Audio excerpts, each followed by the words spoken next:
서실장의 더전실무 톡톡 서승입니다. 자, 이번 시간에는 퇴직급여 충당금과 퇴직연금에 대해서 살펴보려고 합니다. 자, 일단 회사가 1인 이상이면 퇴직연금을 모두 가입하도록 하고 있죠. 자, 그리고 결산을 할 때 저희가 퇴직급여 충당금에 대해서 설정을 해왔었는데요. 2016년 이후부터는 추계액에 대해서 충당 부채 설정하는 부분이 다 필요경비 불산입이 되고 있기 때문에 실질적으로 결산할 때 퇴직급여 충당금 설정을 안 하는 경우들이 더 많습니다. 자, 만약에 설정을 한다면 개인조정 인사급여에 보시면요, 퇴직 파트에 퇴직급여 추계액 명세서가 있습니다. 그래서 전 직원이 퇴사했다라고 가정하고 12월 현재 전 직원이 퇴사했다 가정하고 퇴직금을 계산을 해보는 거죠. 그래서 퇴직금이 1년 이상 근무를 했으면 퇴직금을 지급해야 될 의무가 있기 때문에 자, 이 금액을 결산에 반영을 했다라는 거죠. 그러면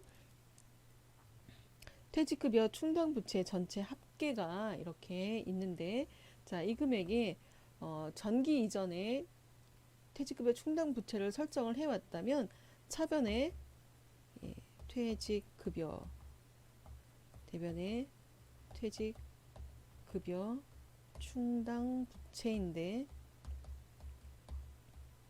자, 전기에 이 충당부채 금액이 예를 들어서 100만 원이 있다. 그런데 지금 제가 설정하려고 하는 금액이 900만 원이다 라고 하면 부족한 800만 원만큼이 더 분계가 들어가야 되는 것이죠.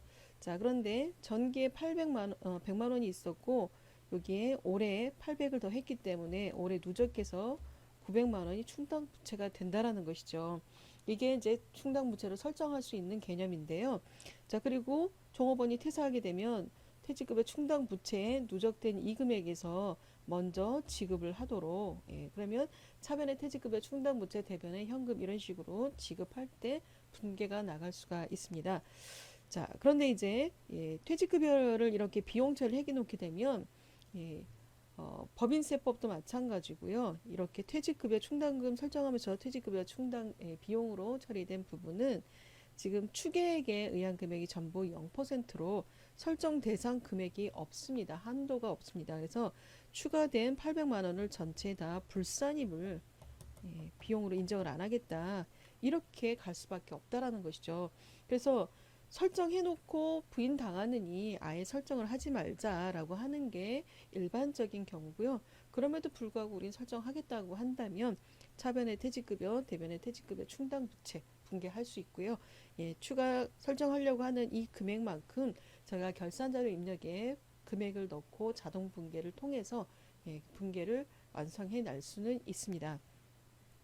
자, 그런데 이제 이렇게 해서 넣어놓고 결산할 때 퇴직급여 충당금에 대한 분계를 설정을 할 수는 있는데 실제로는 퇴직연금을 가입하도록 하고 있죠.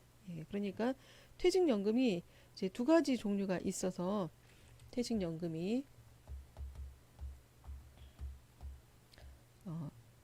확정 기여형이 있고요. 그다음에 확정 급여형이 있죠. 기여형으로 하게 되면 확정 기여형으로 가입을 하게 되면 불입하는 시점에서 퇴직급여 비용 처리하고 현금 처리하고 이걸로 회사는 달리 할 게 없어. 다 비용으로 처리가 됐고 인정이 되는 거니까. 근데 확정 급여형으로 저희가 가입을 하게 되면 이제 회사가 이 운영에 대한 책임을 지고 있는 것이죠.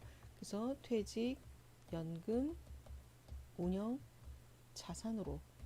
그래서 자산으로 처리를 해 놓으셨다가 자, 그러면 자산으로 처리가 되어 있기 때문에 이 처리된 금액 범위 안에서는 나중에 퇴직연금에 대한 조정을 통해서 송금 산입할 수 있고요. 필요경비 산입할 수 있고요.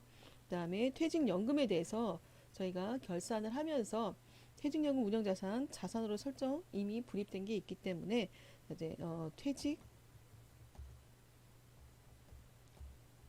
연금 전입액 이런 식으로 해가지고 퇴직연금 충당 부채 이렇게 해서 불입된 금액 범위 안에서 또 송금, 필요 경비 산입할 수 있다 이렇게 되어 있습니다. 자, 이런 경우에는 퇴직연금 전입액에 해당되는 걸 결산자로 입력해 놓고 그다음에 그 금액만큼 분계를 자동 전표 처리할 수가 있습니다. 그래서 퇴직급여와 퇴직연금에 대한 부분은 그게 이제 선택이긴 한데 회사가 어떤 형태를 선택했느냐에 따라서 회계 처리가 기중의 분계가 어떻게 되어 있느냐가 중요한 것이고요. 결산은 그 분계에 따라서 진행이 될 것이다 라는 거고요. 자, 확정 기여형으로 하게 되면 퇴직급여는 비용 처리했고 더 이상 할 게 없다라고 했었고요. 급여형인 경우에 퇴직연금 운영자산으로 처리했다가 결산하면서 퇴직연금액에 대한 전입액 비용 처리를 하실 수 있고, 만약에 이 연금자산에 대한 이 부분을 처리를 안 했다면 퇴직연금에 대한 조정을 통해서 개인 조정을 통해서 필요경비 산입을 할 수 있다 이렇게 보시면 되겠습니다. 자, 그래서 결산에서는 기준 기본적인 의미만 이해하시면 될 것 같고요. 실제로 기업에서 결산에 퇴직급여 충당부채 설정하는 일이 많지 않다. 왜냐하면 어차피 조정을 통해서 부인을 당하기 때문에 결산을 할 때는 거의 반영하지 않는다. 라고 하는 게 일반적인 상황이다라는 것이고, 추계액에 대해서 굳이 계산한다면 추계액 명세서를 활용할 수는 있다 이렇게 보시면 되겠습니다. 퇴직연금에 대한 부분은 이렇게 간단하게 정리하도록 하고요. 저희 다음 시간에 이제 수익과 비용에 대한 결산 정리에 대해서 살펴보도록 하겠습니다. 수고하셨습니다.